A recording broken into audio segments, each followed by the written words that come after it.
Good evening, City Police Station. Can I help you? Oh, hello. I'd like to report a stolen briefcase, please. Just a minute and I'll put you through. Lost property, can I help you? Oh, yes. I've had my briefcase stolen. Okay, I'll take some details. Tell me what it looks like, first of all. Well, it's a soft leather one, you know, not a heavy box type like a man's. And how does it close? It's got buckles at the front, 2 of them. They're gold-plated ones. Fine.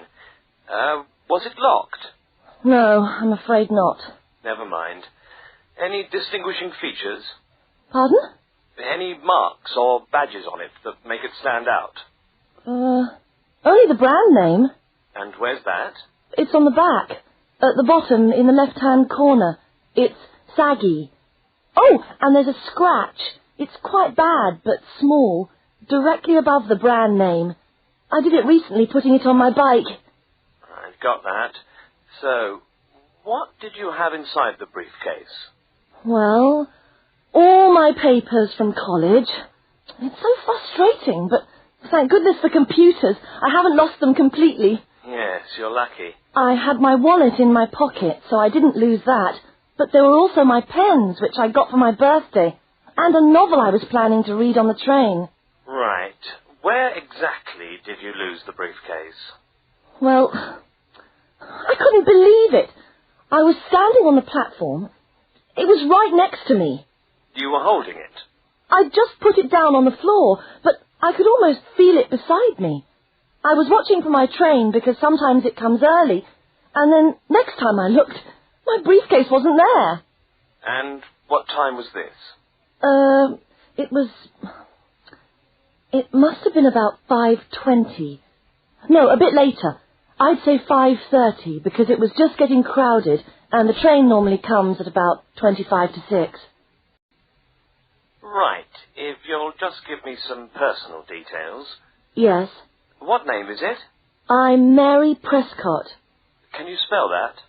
Yes, it's Prescott.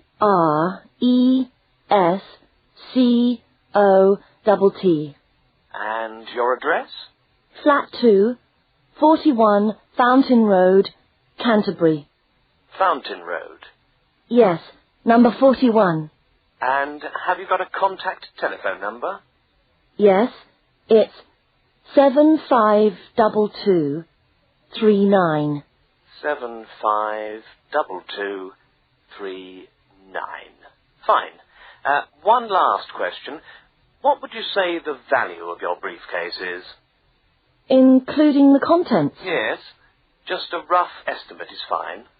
Oh, I'm not sure.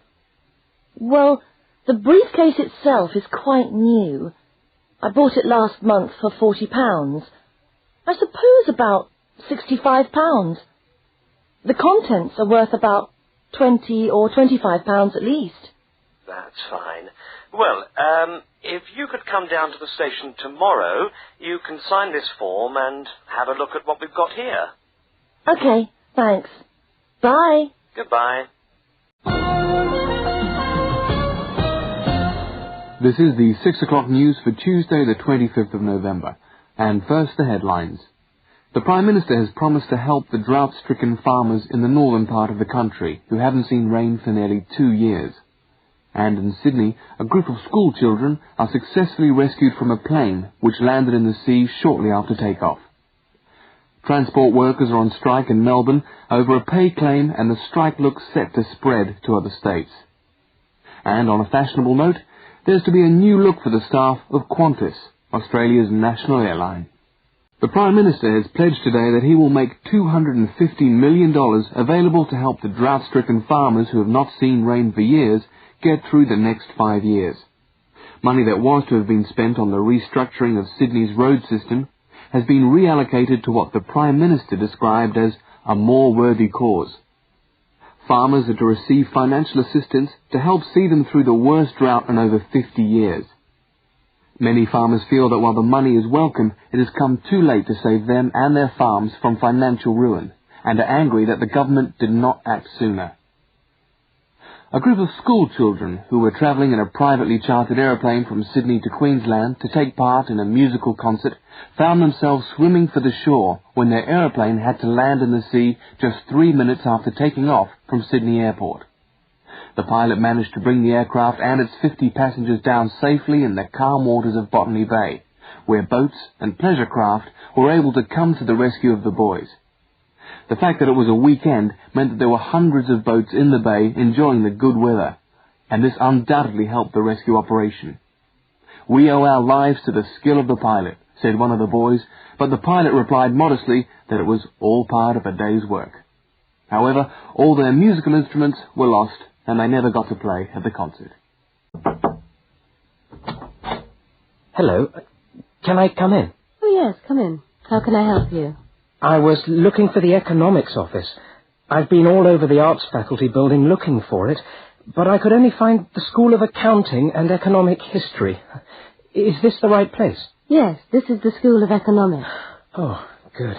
I'm a new student, and I was wondering if someone could give me some information. Well, I might be able to help. I lecture on that program. What do you need to know? Oh, quite a few things, actually. Firstly, how many lectures a week do I have to attend? Well, the Economics 1 course is a double unit. So there are 2 lectures a week and 1 tutorial. Oh. The lectures are scheduled for Tuesday and Thursday. What time? Let me see.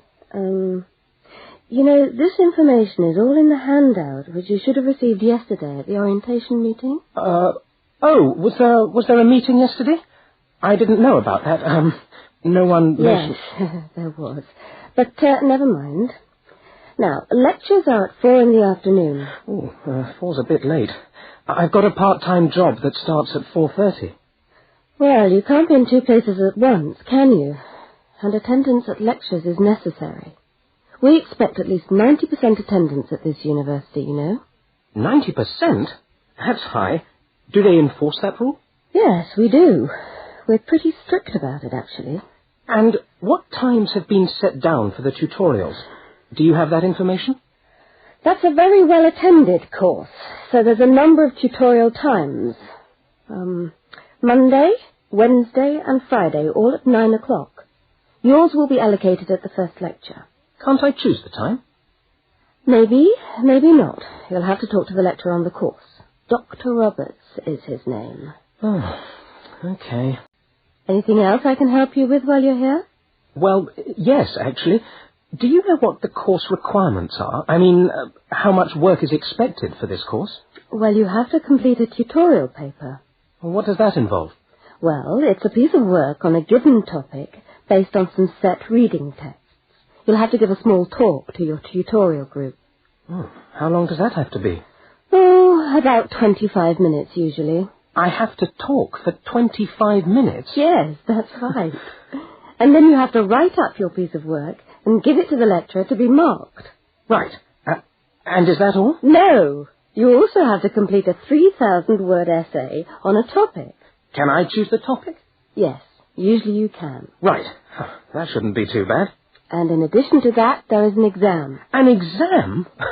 What sort of exam? Well, it's an open book exam. Does that mean I can have the textbook with me during the exam? Yes, that's right. And can you give me any idea about the content of the first year of economics, so that I can get into some reading? Well, you'll be getting the reading list next week when lectures start. All the books are in the library. Yes, but won't everyone else take them out as soon as they get the reading list too? Well, yes, they might. But most of the important ones are held in closed reserve. That's a part of the library where you can go to read books, but you can't take them out of the building. What did you call that section of the library? Closed reserve.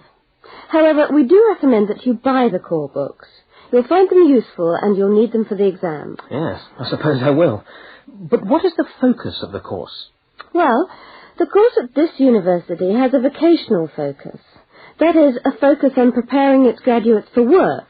So we're orientated very much towards employment. Oh, so my chances of getting a job are good? Well, provided you get good results. Well, look, thanks for your time. You've been really helpful. That's fine. See you next week, then. Good morning, and welcome to the University of Westlands. My name is Marcia Mayhew, and I'm the coordinator of the Bachelor of Social Science degree. This morning I'd like to tell you about the structure of the university and about some of the requirements of the degree that you're about to enter. The Bachelor of Social Science is in one faculty within the university. That is the faculty where I work, known as Arts and Social Sciences. Here on this campus we also have the faculties of Architecture, Law and Science and Technology, among others. It's important to know something about the structure of the faculty because as you go through your course, you may need to call on members of the staff to help you. At the top of the faculty, we have a dean, and below the dean, we have 3 divisions. Each division has a divisional head, and your degree is located in the Division of Social Sciences. Within each of the divisions, there are the departments, and each of these offers the different degrees. For instance, 2 of the departments which offer the major subjects for your award are Sociology and Psychology. Each has a departmental head, but for practical purposes, the people you are going to see the most of are myself as coordinator of the Social Sciences degree, and the actual lecturers who are teaching the subjects that you are taking. For instance, in the first semester, you'll be doing 4 subjects: psychology, sociology, history, and economics. If you have any problems or difficulties, not that I'm anticipating you will, but you never know, then you should go and see your lecturers. For instance, you may find that you can't meet a deadline for an essay, or perhaps you're having problems with attendance. These seem to be the 2 most common problems that students face. If your lecturers are unavailable, you can always come and see me in my office. I'm available on Wednesday and Thursday mornings and on Friday afternoons. Outside these hours, perhaps you could ring the secretary and make an appointment. Now, you'll note that all of the subjects which you undertake in the first year are composed of lectures and tutorials. A lecture is about an hour long, and a tutorial usually runs for about 2 hours. A lecture is rather like what I'm doing now, where one person will talk to all of you together on a subject. Now, we do ask you to try to attend the lectures. A tutorial is perhaps where most of the learning occurs at a university. You will be divided into groups of between 12 and 15 students, and each week one of you will have to present a piece of work to the group as a whole, and then the group will discuss what you've said. It's this discussion, this exchange of ideas, which really constitutes the basis of university learning, in my view. Listening to lectures in many ways is just giving you information that you could access for yourself in the library. But the discussion at the tutorial is very important. This doesn't mean that you shouldn't go to the lectures, though. Other factors to be particularly concerned about are the structure of essays and delivery of written material. And in particular, I would like to mention the question of plagiarism. Plagiarism is taking other people's work without acknowledging it. That is, without saying where it comes from. Now, of course, all essays are based on research done by other people, but you must remember to attribute the work to the original writer.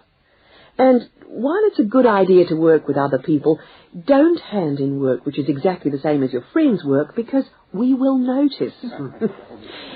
If you don't acknowledge the source of your information, then you run the risk of failing the subject, or in very serious cases, you might be denied entry to the university. Last but not least, stay in touch with us. If things are getting you down, don't go and hide. Come and talk to us about it. That's what we're here for. Right. Thank you very much for coming along today.